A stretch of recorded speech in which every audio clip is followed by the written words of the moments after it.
One, why does Hollywood hate its audience? Why do movie makers, TV show producers hate you, hate me, hate America? Two, would you rather have a president that you could have a beer with or one that is your boss? Three, Michael Phelps is ready to take on Australia for America. And is it a victory, by the way, for America? The Boston Celtics over the Dallas Mavericks? It is the Will Cain Show, streaming live at foxnews.com, on the Fox News YouTube channel, the Fox News Facebook page, and always on demand wherever you get your audio entertainment. Just hit subscribe at Apple or Spotify. If you prefer watching the Will Cain Show, just hit subscribe on YouTube in the text link right underneath this live stream. We have a big, very successful show on YouTube. Joining us today, we have Will Jordan, the critical drinker, coming up in just moments. Our old friend Lindy Man, Paul Scalise, though, asks an interesting question. Frequent guest here on the Will Cain Show. Donald Trump's always the boss. No matter where he goes, he's the boss man. You're seeking his approval. Ron DeSantis tried having a Coors Light with the voter. Would you rather have a president who you want to have a beer with, or would you rather have a president who's the boss? Answer that on X at Will Cain. On Instagram, see Will Cain, or jump into the comments section here on YouTube and let us know. Let's figure out boss or beer here on the Will Cain Show. But let's get after it now with story number one.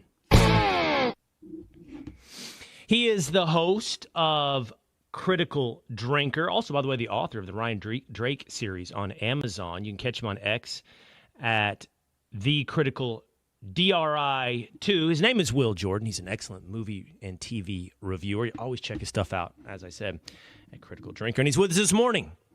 Hello. Live from the UK here on the Will Cain Show. What's up, man? Great to have you. Yeah, great to be here, man. Thanks for inviting me.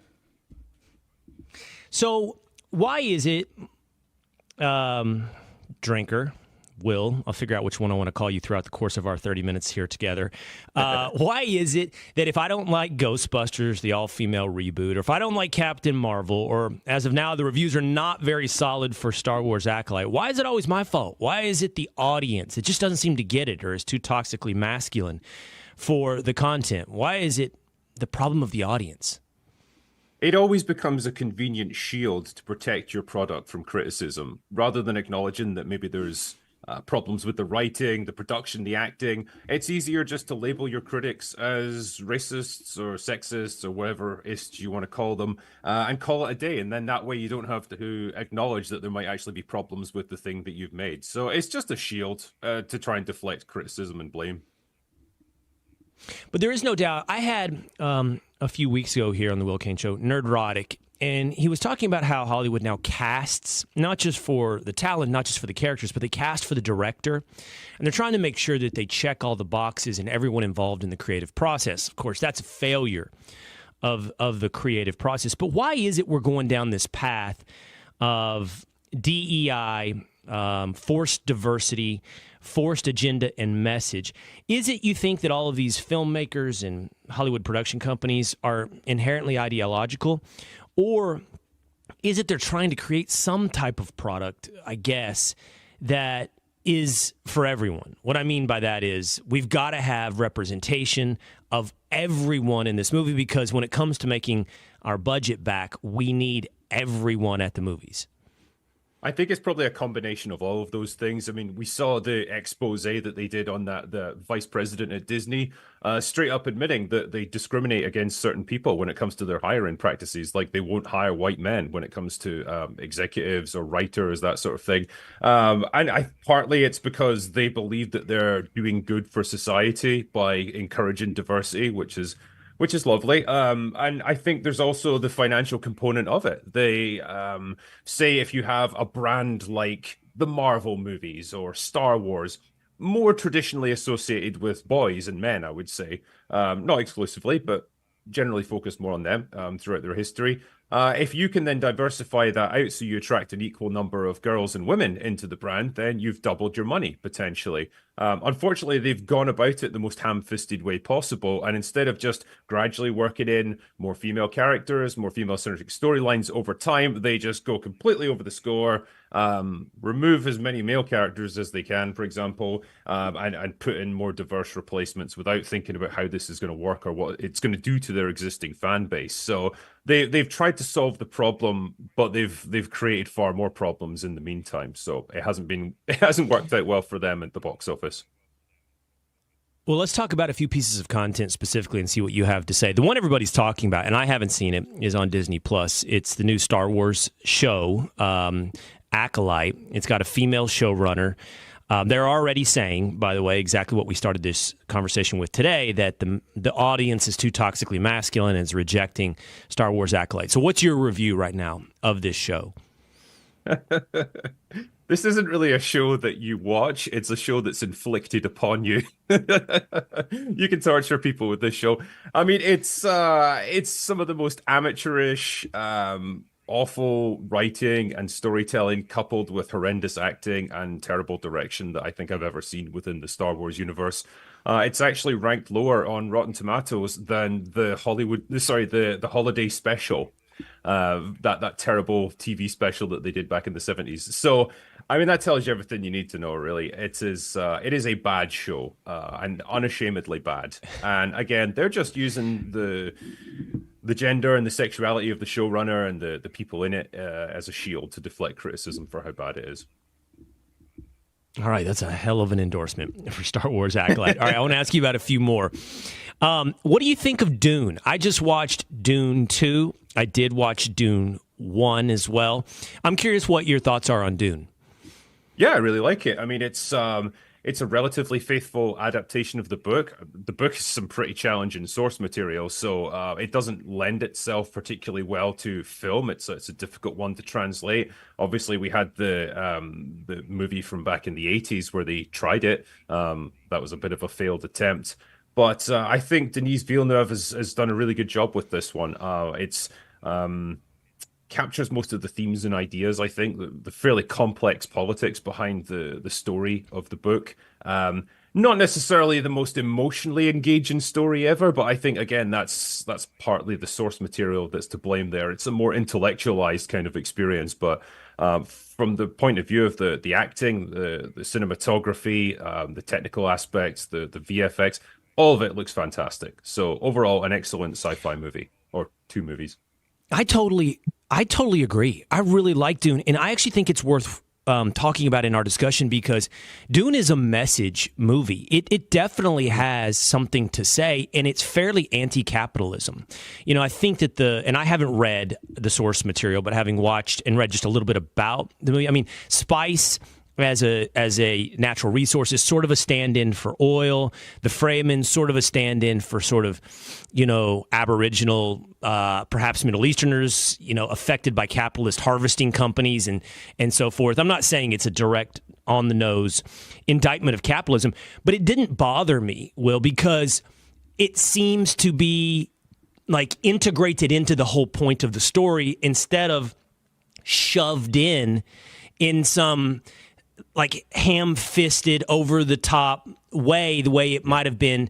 You know, Captain Marvel isn't necessarily ideological, but you can feel the woke ideology through every bit of the storytelling, which takes a back seat to superficial messaging, where this is actually not a superficial piece of messaging. It's deep. And okay, all right, Karl Marx had something to say about capitalism as well. You should probably read Karl Marx. It doesn't mean you have to agree with everything he had to say, but you could watch Dune, enjoy Dune, appreciate its artistry, and not agree with everything it has to say as a message.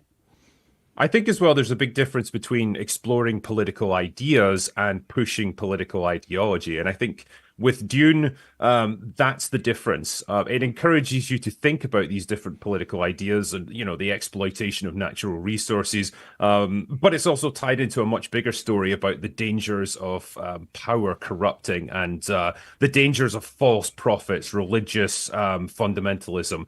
that everyone's willingness to believe in Paul as this savior, this Messiah figure that's going to deliver them to paradise. And as you discover, certainly in the books, he's anything but. He's very much a flawed human with all of the weaknesses and all of the failings that humans experience, and it ultimately ends really badly for him. If they get a third movie, I imagine they're going to explore that very effectively. But it's able to wrap up all of these different ideas and explore all of these different ideas within a compelling narrative. And I think that's the key to good storytelling with something like Dune. I'll give you another example of a show that I just began, season 2 of House of Dragon. And House of Dragon also has something to say about, I don't know about the patriarchy, but a historical fact that the arc of history bends towards male leaders, and female leaders have found it difficult to arrive at power. That's part of the story of House of Dragon. But again, I don't feel like it's being hammered over my head to the sacrifice of the story. I don't know how you feel. I like House of Dragon. Yeah. No, I think they've done a really good job with that. And yeah, the show certainly acknowledges the fact that throughout history, yeah, it's traditionally men who lead, who go to war, and as a result, they become the kings of the land. And the sacrifices and the dangers that face a lot of the female characters in this is pregnancy and giving birth. You see it certainly in season 1, like more than one female character either passes away or experiences great trauma through giving birth, and the positions that they're put in because of that. So it tackles it from a different point of view, but it doesn't give you weak characters. They're still extremely strong, interesting characters. They're just not necessarily swinging an axe on a battlefield. And it does it particularly well because the male characters are not diminished, and they're not made to look like idiots in order to make the women look better. So you've got an interesting cast of capable, competent characters, and they balance out nicely, I think. And to your point, in a believable way. It doesn't have to be Rey in Star Wars defeating men all over the battlefield. It's a female Targaryen, completely adept and ruthless when it comes to politics, much more believable to her physical stature and, of course, history, even though it's in a fantasy land. It just makes it all the much more enjoyable. Now, I asked Nerdrotic this. I said, what should I be watching that I'm not watching? And so one of the things he said is good is Shogun. I should ask you that same question. And I did watch Shogun, James Clavell's 1970s book turned into a new series right now on FX. Again, Will, I loved Shogun. And this is good because I don't think everything we talk about has to be some indictment of something that's been made. This is an endorsement. Now, this is right down the fairway of things that I like. Will, I like history. I like historical fiction. I like narrative nonfiction. I like learning as I'm entertained. So I love Shogun. I'd never thought about, 1600s? Japan in the age of exploration, intersection with Western civilization. I don't know. I loved Shogun. What do you think of it? Fantastic show. Yeah, performances are superb. The writing's excellent. The characters are interesting. And it's such an interesting insight into a culture that we don't know a huge amount over here. It's something that we don't have any direct experience of. And so you learn so much as you go through it. And it's a very different, very alien culture. But you learn the underpinnings of why they do things the way they do and how important honor is to them and so on. It's fascinating. Yeah. And it treats the audience with respect. It doesn't treat them like idiots. And it treats the characters with respect as well and expects you to keep up with what's going on. So, yeah, for all those reasons, Shogun is a fantastic show. I also like what you talked about, its message. It has something to say. And it's talking about this clash of cultures and civilizations where one is kind of inherently selfish. That's the Western view of his place in the world versus the highest calling in this civilization, the East, is duty and honor.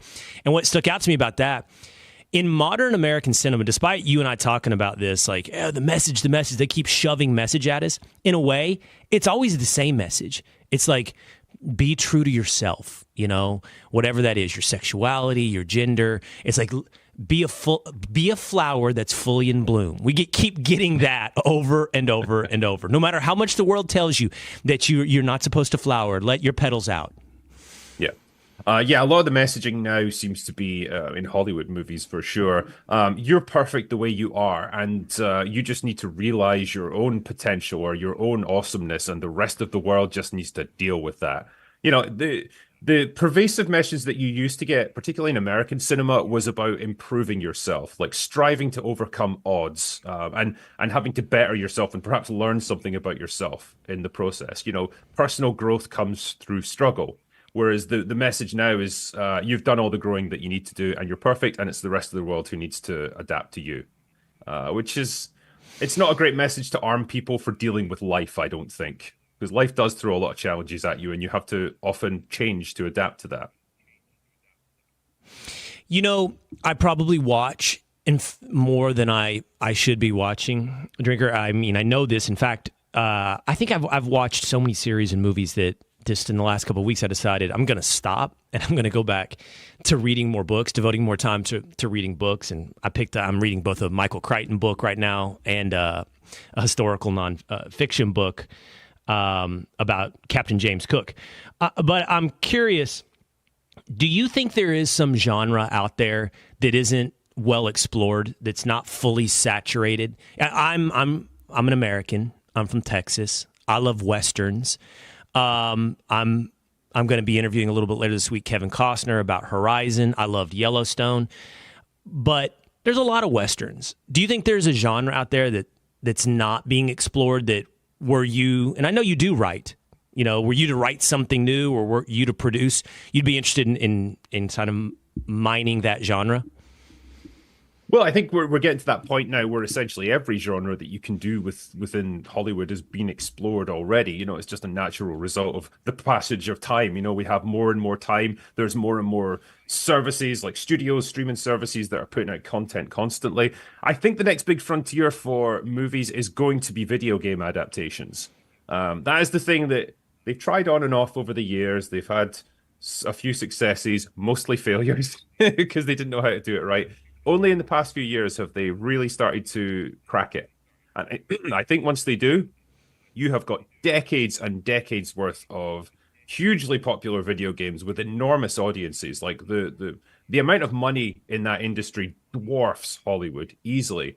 So when they find the way to properly adapt those, that's going to be the next superhero craze. As much as superheroes ruled the box office for the past 10 years, I think video game adaptations are probably going to be the next thing. Well, give me an example though, like Call of Duty. So, what would you turn in? What would be some great ones that would be turned into movies? Right. I mean, there's things that they have tried unsuccessfully. For example, the Tomb Raider games, hugely popular. They've never quite cracked it in terms of the actress, the director, that sort of thing. Angelina Jolie had a good shot at it, but the Resident Evil series, they have failed consistently with that. But my goodness, if they ever get it right, they've got a gold mine on their hands. Probably you could make a decent movie out of the Call of Duty games as well. Just a straight up action thriller with lots of espionage stuff going on. Pretty easy stuff, pretty adaptable. Same thing with sci-fi stuff like the Halo series. They tried to turn that into a TV show. I don't think it's been particularly popular, but if they actually find a way to do it right, again, it's a gold mine. They've pretty much succeeded with The Last of Us. That's been a pretty popular show on HBO. So we'll see what they do with season 2, because that could be a tricky one. The games. Yeah. It's funny. I'm not a huge gamer, so I didn't even know The Last of Us was a game, but I did watch the series on HBO. Yeah. I think that's a great. I mean, you're absolutely right. See, but to me, to some extent, that's a reflection of capitalism and marketing that you're going to play into existing characters. It's smart, right? Mm-hmm. You want to sell the audience something the audience already likes, and that would be video games. It's also a little bit of a crutch and reflects, I think, the lack of creativity in coming up with something new. I don't fault them. I mean, a successful Halo series would be gangbusters, but I also would just like to see a little more, creativity of coming up with something new that I would like to believe is still in Hollywood. Yeah. It's it's very much a problem of money, because if you're going to drop 200-300 million on a movie or a TV show, you need to be pretty sure that money is going to pay off, that the gamble's going to pay off and you're going to get your investment back, because it's a lot to drop. And so that's why they take on these supposedly safe bets. That's why you see so many remakes of old shows or old movies, trying to capitalize on that existing fan base and take the road that's well traveled, that they think will be successful again. Doesn't always work because people are not too keen on remakes generally, but they keep trying. And I think, yeah, again, video games would be a reflection of that trying to have a safe bet. You have that video up on your YouTube channel, Critical Drinker, talking about the need to make so much money. The size of Hollywood budgets is actually one of the biggest problems with, I think, both the kind of stories that we're getting and in some part, this woke DEI ideology of you have to be everything to everybody at all times. The only problem with that is they keep trying to turn off their core audience, seemingly like sticking a finger in the eye of your core audience. Hey, back to, you used the word, frontier, you said it in reference to the next frontier's video games, perhaps. I'm always attracted to sort of the frontier. I think, that's where adventure is, and that's why I like Westerns. I mean, you're a Brit, I think, or you're from the UK. Yeah. So does that appeal to you at all, Westerns? I think there's something in that appeals to everyone. The image of the gunslinger coming into this no-name town at the edge of civilization, the desert wind blowing across the place, and that feeling of lawlessness, how like you're creating a whole new world for yourself out there, and a person can leave one place, come somewhere else, and be a different person. All of that stuff is always going to appeal to the adventurous side of people. And you get the same thing in a lot of sci-fi. When you look at the Star Wars movies, right. Like Han Solo's just an old West gunslinger. That's all he is, just in a sci-fi setting. So you can take elements of that and port it into almost any genre. So yeah, I think there's always going to be something about the Western that people are going to like. I know that you're a fan of football. Forgive me for calling it soccer here. Second nature for a moment. I am too. I watch the Premier League. I'm watching Euros. I'm watching Copa America. I'm going to run this by you really quickly. I was at a bar the other day, and I was with a guy. We'll call him a Europhile. He was an Australian, and he was making the argument to me that nobody cares about Copa America. And I'm like, well, not nobody. I mean, America's in it. I understand our role in the world of soccer. But Argentina and Brazil are in Copa America. This is the tournament of the Americas, South America, North America. And Argentina is the reigning World Cup champion. So it's not nobody. And he was so snobby, Will, about Euros, which I will readily admit is a better tournament, better soccer on average, and more popular. But he was so snobby. I was like, and then, by the way, and I don't know if this is going to hurt our relationship or not, I'm also a Manchester City fan, and I have a ton of reasons why, and I can lay out for you beyond simply glory hunting why I like City. And then I have a lot of reasons. But he then looked down his nose on me on that as well. And he's like, it's not a real club. It might be a team. It's not a real club. I was like, why is everything so snobby? Like in America, we at least have the common decency to be ashamed of our snobbiness. Why is snobbiness such a big part of looking down on everything else? And I said, whatever this is right now that you're doing, it makes me want to vote for Donald Trump more. It makes me like Westerns. It makes me want the guy who comes in and who's a giant middle finger to the old world order even more. All of this embraced snobbiness.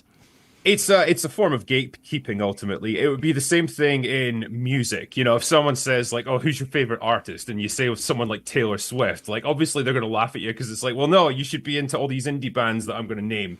And it's the same thing with anything. Like, the more obscure or the more, like, kind of specialized your interests, the more people are going to expect you to dig right down to demonstrate your knowledge of that. And so if you pick anything mainstream or well-known, you're out of the club, unfortunately. So yeah, it's the same with football. It's the same with movies, music, whatever. Same with everything. In football, what I've always found fascinating about the view of the Premier League is there are certain clubs that are allowed to be good and big because they have a history of being big and good. And newcomers aren't allowed in. No Newcastles and no Man Cities. You're not allowed into the old boys club. And I find it so reflective of the difference in our two cultures. Like, America loves the guy that comes barging into the country club and announces his presence. And England's like, you don't really belong, so we're not going to count your titles. Yeah, it's 100% a cultural thing. As you say, Americans appreciate confidence, brashness, people who just announce themselves very loudly and very confidently. Brits do not go in for that sort of thing. Generally, they prefer a bit more subtlety and a bit more restraint, I suppose. So maybe that's it. Well, we can tie this back to content for a moment. One thing I like about your history, and this is back to the frontiersmanship thing and sort of that Western risk tolerance culture, is the book I'm reading right now. I just mentioned it's called Wide Water, I believe. It's by the same guy that wrote Kingdom of Ice. I like the age of exploration. And the Brits, for example, along with the Portuguese and the Spanish, owned exploration. Like James Cook, what a great character.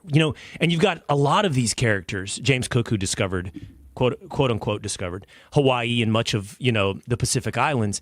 You've got that. I actually think that's a genre. I asked you what genre. I think more on exploration. Well, I think the heroic age of exploration and adventure, these guys like striving to reach the South Pole or to be the first to climb Everest or the first to find the Northwest Passage, yes. All of that stuff. The guys who risked everything to fill in the edges of the map, that is a cool thing. And it's, as you say, it ties in with that frontiersmanship of the Old West, of expanding and seeing what's out there. So the adventurous aspect of people, of our psyche, it's always going to appeal to that. Yeah. So I'll ask you the same question. What am I missing? Like you and I can spend a lot of time talking about what's not good, and I don't want to watch what's not good. I'm not going to watch Star Wars. Act like, and it's not a protest. It's about time and investment. Why would I give my time to it? So what should I be that I might not be watching right now, Will? Well, you're already watching House of the Dragon, so that's definitely a good start. Mm-hmm. The Gentleman on, I think it's Netflix. It's the Guy Ritchie show. It's based kind of an offshoot of the movie that he did. Again, a really good one. If you like those sort of Guy Ritchie, Lock, Stock, and Two Smoking Barrels or Snatch, that sort of thing, it's great stuff. It's really funny, really complex storytelling with lots of betrayals and stuff, and great, well-written characters. So that's a good one. And probably Cobra Kai as well. That is a personal favorite of mine. It's been going a few years now. I think this is the last season this year. Tremendously entertaining, brilliantly funny, a great like continuation of that Karate Kid franchise from the 80s. Somehow they found a way to bring it into the modern day, but still keep it like the beating heart of it going. Yeah. And I really enjoy that. I'm on a good path. I've watched them both. Okay, last two questions about the industry real quick. So I've seen you talk about this on your channel. There's no movie stars anymore. And this has been a while in the making. I don't know when we had our last movie star, when the last one was built. Entertainment is fractured. But what I find fascinating about this, it's not just that we don't have movie stars. It's almost as though talent is interchangeable. You have a very short shelf life as a movie star, a quote-unquote movie star, a leading man, whatever it may be. But I'm curious as to why, because when you see content fractured up, I mean, this extends to what you do for a living now and what I do as well. It actually lends power back to the quote unquote talent. I hate that word, but it does, because the power shifts away from the distributor. When there's just a couple of distributors, they have all the power about who will be stars and who will not be stars, right? But now that the power is in the content creators' hands, it makes them even more valuable.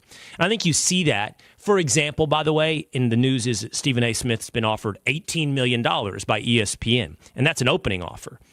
So I'm just curious, like, well, then where's the money going if they don't appreciate stars in content? Is it showrunners? It's definitely got to shift to the content creator. So where are the stars?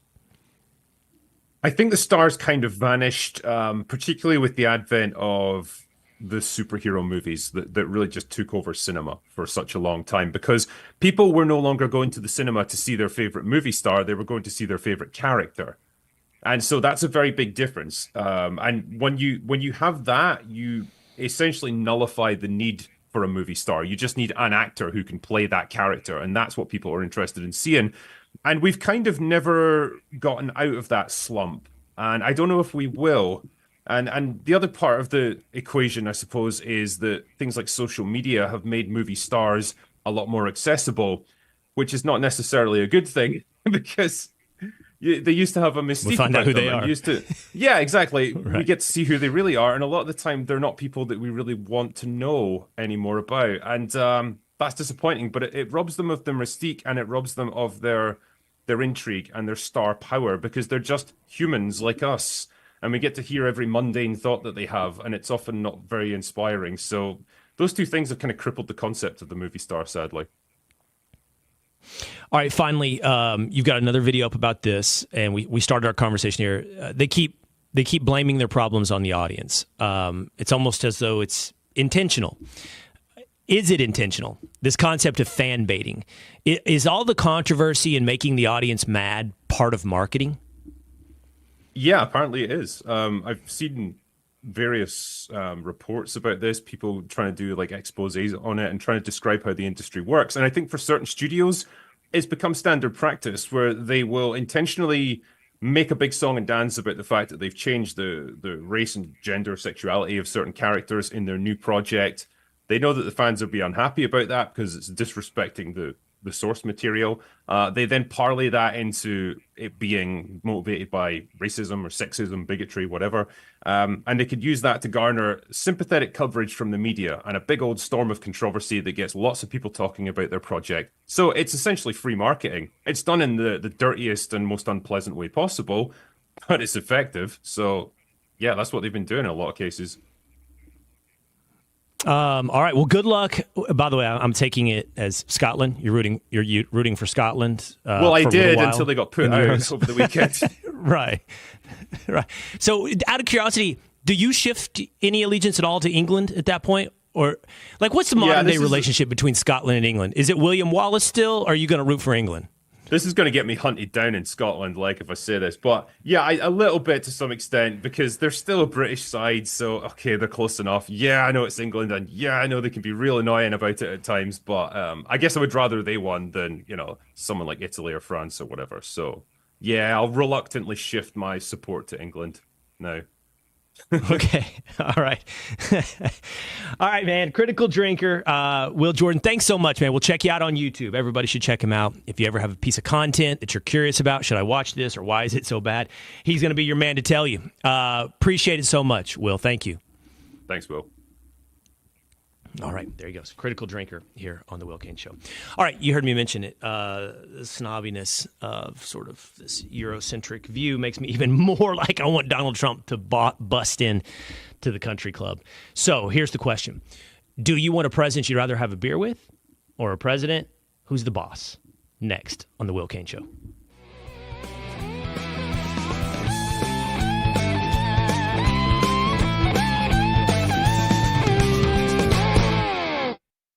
From the Fox News Podcasts Network. In these ever-changing times, you can rely on Fox News for hourly updates for the very latest news and information on your time. Listen and download now at foxnewspodcast.com or wherever you get your favorite podcasts. The Fox News Rundown, a contrast of perspectives you won't hear anywhere else. Your daily dose of news twice a day, featuring insight from top newsmakers, reporters, and Fox News contributors. Listen and subscribe now by going to foxnewspodcasts.com.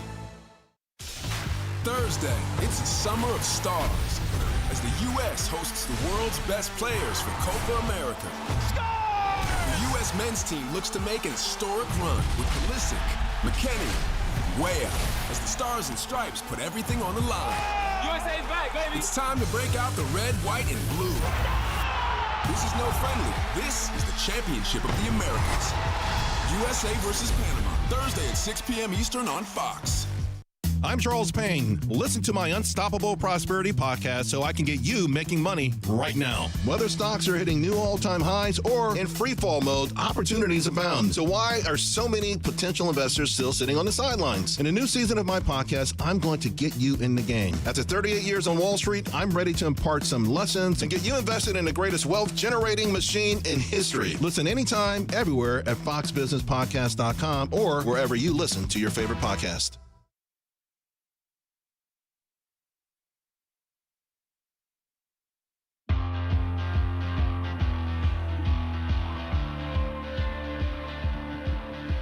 Would you rather have a president with whom you'd like to have a beer, or would you rather have a president who is the boss?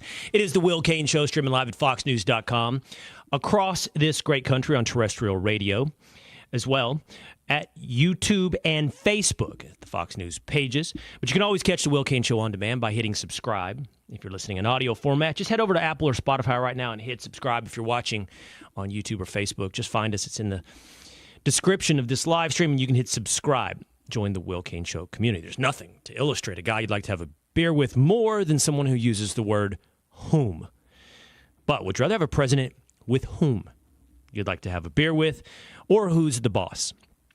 Paul Scalise runs a Substack, and he's been a guest here on the Will Cain Show, and his X handle is Lindy Man. And he talks about the concept of Lindy a lot. Lindy is the idea that, you know, if something has survived the test of human trial and error, if something is a tradition, if it's been around for hundreds, and certainly in the case thousands of years, it has by its very inherent survival value. And that's absolutely true. That's part of the conservative nature, by the way. Like, you don't just wake up with every generation, and these days, every couple of years, thinking, well, I can perfect humanity, ignoring what a small speck, not just in the universe, but on the timeline you actually are. Literally, something that's been around for thousands of years has value. Now, that is not to say, because it's been around for thousands of years, we just defer and continue. I give you slavery. But it also, like, slavery is an interesting thing to study. Martyr Maid, Daryl Cooper, has a long series podcast, 10-part series about the history of slavery, because once again, in our own, hubris, like our own lack of humility, we think slavery was invented in America or maybe, in the Caribbean. And we're the first to ever, have slavery. Slavery has been around forever, by the way, in various forms. And here's something controversial yet historically true. Slavery was an advancement in human civilization. The first form of slavery was when you conquered another village, you conquered another tribe, you took them as slaves.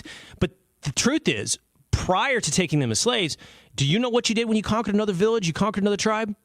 Murder. You killed everyone in the village. When there was some economic value to the vanquished, then they became slaves. And this is on through civilization and tribe after tribe and thousands of years.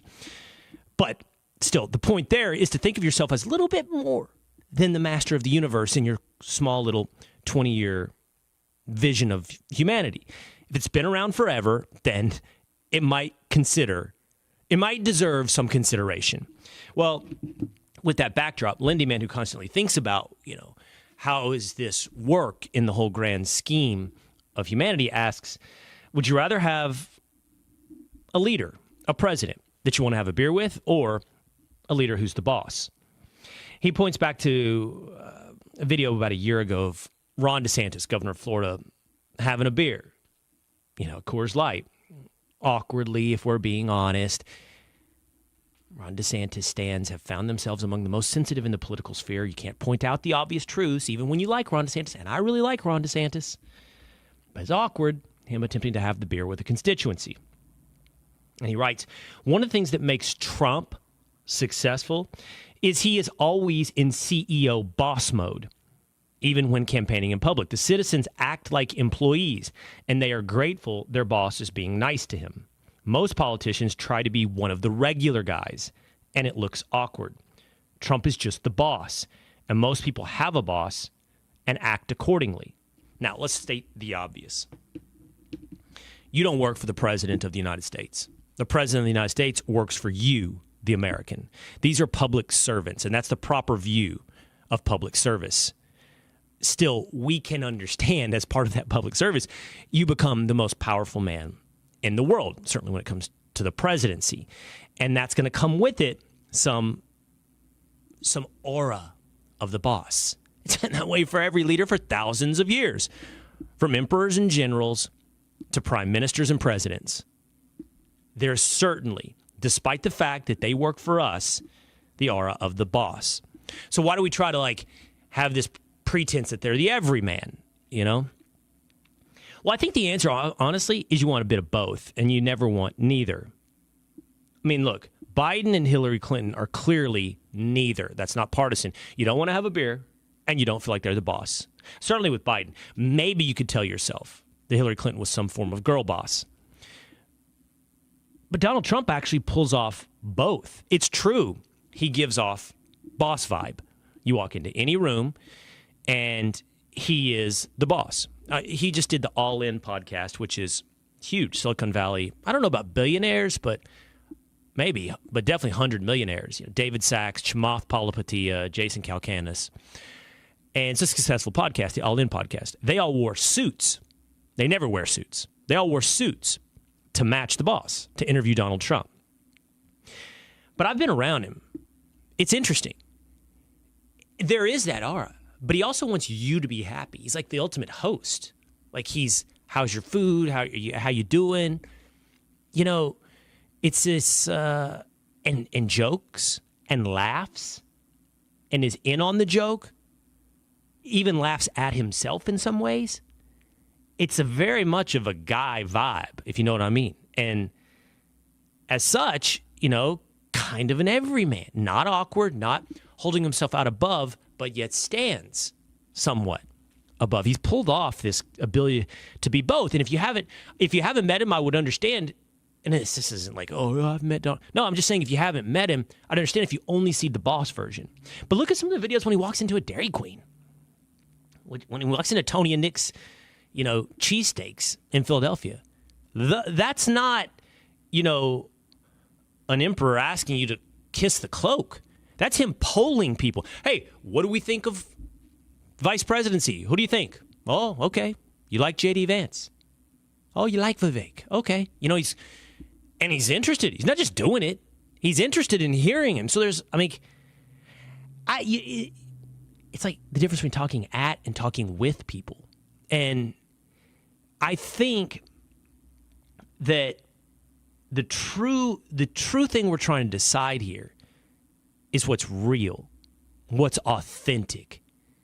Don't pretend to be an everyman. Don't pretend to drink Coors Lights with me if you don't drink Coors Lights with the people. Don't pretend to be the boss if you've never been the boss. That's like Michael Dukakis wearing a helmet on the back of a tank. Didn't fit. Didn't feel authentic. In the end, it's just got to be real. And for Donald Trump, it's real to be like one of the guys and the boss. So who do you want to be your president? You want the guy to be real. And right now, for the moment in time, I don't think we really need someone to have a beer with. I think we really need somebody competent to take charge and to be the boss. It's okay to root for America. It is. Even when it's against my own personal team's interests. It's okay if you thought Boston Celtics winning the NBA Finals was a win for America and Michael Phelps ready to fight for America. That's next on The Will Cain Show.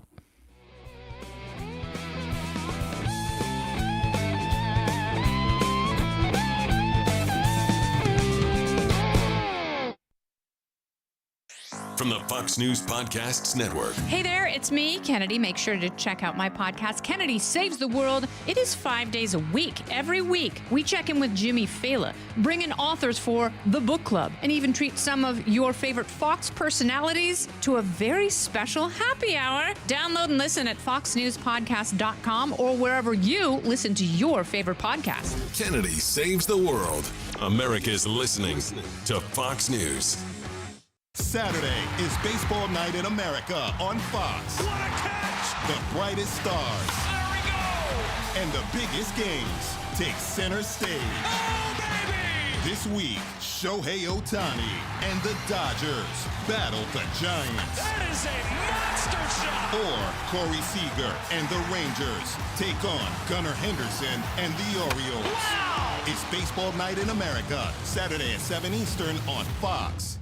It's time to take the quiz. 5 questions, 5 minutes a day, 5 days a week. History, pop culture, science, sports, civics. How much do you know? Let's find out. Who was the first person to walk on the moon? Jackson or something? Neil Armstrong. Take the quiz every weekday at thequiz.fox and then listen to the quiz podcast to find out how you did. Play, share, and of course, listen to the quiz right now at thequiz.fox.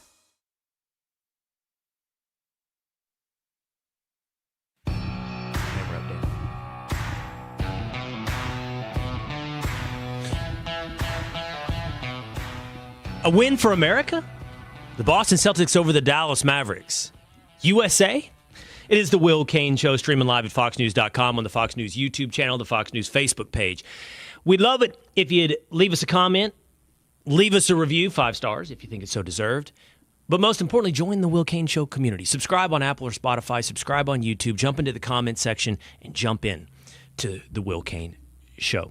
We need to send out a congratulations, by the way, to our producer, Tinfoil Pat. His Florida Panthers are the NHL champion.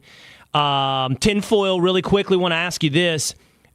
Exuberance, like feel like a champion today, or relief, feel like you avoided being a loser? Because choking up a 3-0 lead would have been historical, like the worst thing in the world. The Oilers came back after Panthers were up 3-0 to tie it 3-3.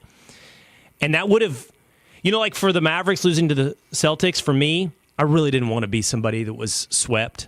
To be honest, I take a little bit of pride in that one game.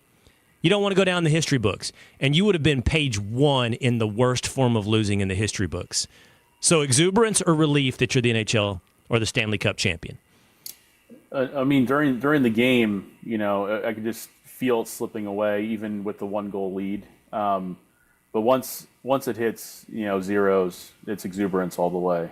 I mean, the Stanley Cup, winning the Stanley Cup and seeing it lifted up, it's just a different feeling. I don't know. You can't.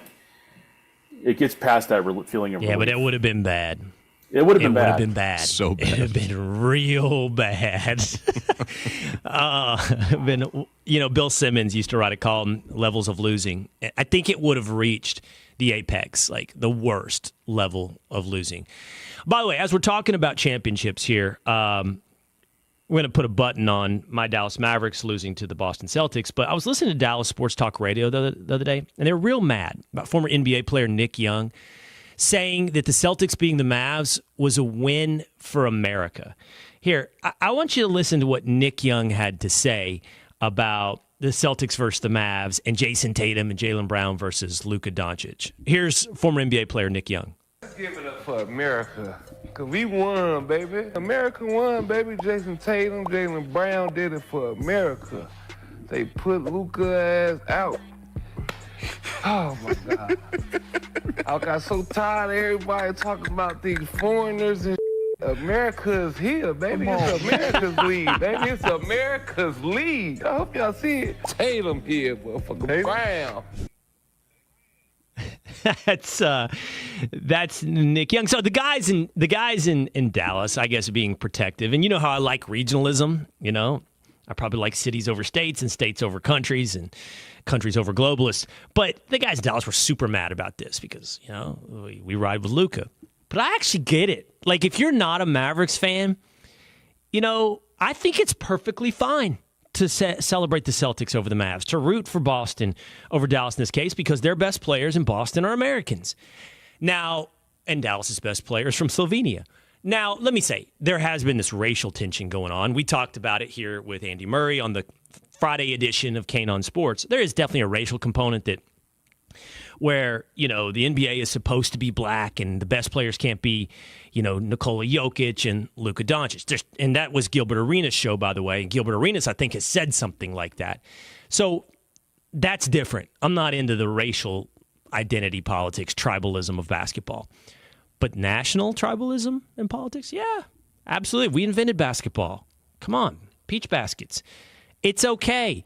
Two-a-days, tinfoil. I'm okay with this. Like, young establishment James is a Celtics fan, but just take random dude from Jacksonville. By the way, I heard Jacksonville described as America's pawn shop. Like, if pawn shops were a city, it would be Jacksonville. Wow.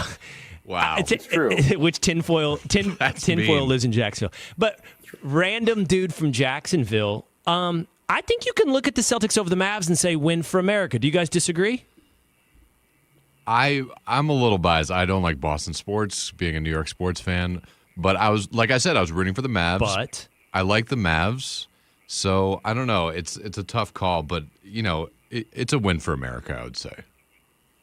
Yeah, Mavs best player from Slovenia, Celtics best players from America. I don't mind somebody celebrating that, tinfoil. It gets a little confusing because, like, yesterday, to bring the Panthers back into this, They beat the Canadian team, kept the 31-year streak going where we have the cup in America, but our captain is Finnish. So, I mean, where do you draw? I don't know where you draw the line. Well, hockey is going to be tough. tough. As far as like players and but I do think, I mean, as long as the Raptors don't win it, I think that it's a win for America overall in general. And then you go down to players. Yeah, well, look, good luck getting an all-American hockey team. Rachel Campos-Duffy made the argument to me that hockey was the most patriotic sport this past weekend on Fox. I'm like, patriotic for who? For Canada? For Finland? Like, what are we talking about here? How many Americans? What is it, 30%? Is 30% of the ice American at this point? Like, if I take a random selection of hockey players skating on the ice at any given moment, what percentage is American? I'm going to put the over-under at 35%. What I'm looking at right now, I might take the under. What I'm looking at right now says 29.3% of the league is American. Pretty good. U.S. born. 29.3%. I am so okay with nationalism. Like, what is wrong with it? I'm okay. And this is part of what I like about sports. Like, again, back to the Euro 2024 and the Copa America. I mean, it's awesome. We get to root for the red, white, and blue. And I know there's going to be anti-soccer guy out there, and anti-soccer guys even on this show. Multiple anti-soccer guys on this show. But what an awesome opportunity to root for the red, white, and blue. And also, by the way, anti-soccer guy is also anti-Olympic guy. Huge crossover. And I like both. I like Olympics and soccer. And we got the Olympics in a few months. This is partly because I played an Olympic sport growing up, for swimming, then water polo. And this caught my attention. Michael Phelps, just being so pro-America. He was shown a video. Of course, America's greatest all-time swimmer. I mean, up there, by the way, in any Mount Rushmore of great athletes. It's just a fact, the way he dominated. Was shown a video by this Australian swimmer talking this way about America. I want you to listen to Phelps' reaction. So much sweeter beating America. Yeah. There were a couple of nights, particularly the first night of competition, where we did not have to hear Star-Spangled Banner ring out through the stadium, and I cannot tell you how happy that made me. So, for the Americans, if you see what I just saw, that's the first time I saw it. I would watch that thing every single day to give me that little extra bit of just oomph. Oh, I mean, that's awesome. Well, the good news is the Olympics will be here shortly, and we'll be able to see what the results are. Well, what's fun about that video, and we edited it just a little bit for time, but my favorite part, and it wouldn't play in audio, is when he's watching the video, it's his facial expressions. Like, it's authentic, like random eyebrow raises, random, like, forced upside-down smiles, the ones that aren't real smiles. More like smiles right before you stab someone in, medieval Europe. He's legit not happy. And she was just going on like, I hate USA, USA chants. I never want to hear the Star-Spangled Banner. They're cowbells. And that's awesome. She's Australian, so be pro-Australian. That's great. And that's a bit of a swimming rivalry because it's the two best in the world. Used to be U.S. and Russia. Now it's U.S. and Australia, and has been for 20-plus years. But he's legit. Like, he's mad. And I love it. And I love to see that ride or die for the red, white, and blue. USA. Makes me want to watch the Olympics even more. And I don't begrudge that Australian, whatever her name is, as she ticks off the greatest swimmer of all time, who will not be in the water, but might just motivate other Americans. It's okay to root for America. All right, that's going to do it for us today here on the Will Cain Show. Always love hanging out with you. Hope to see you again tomorrow. In order to ensure that we do so, subscribe. Apple, Spotify, YouTube. I'll see you again next time.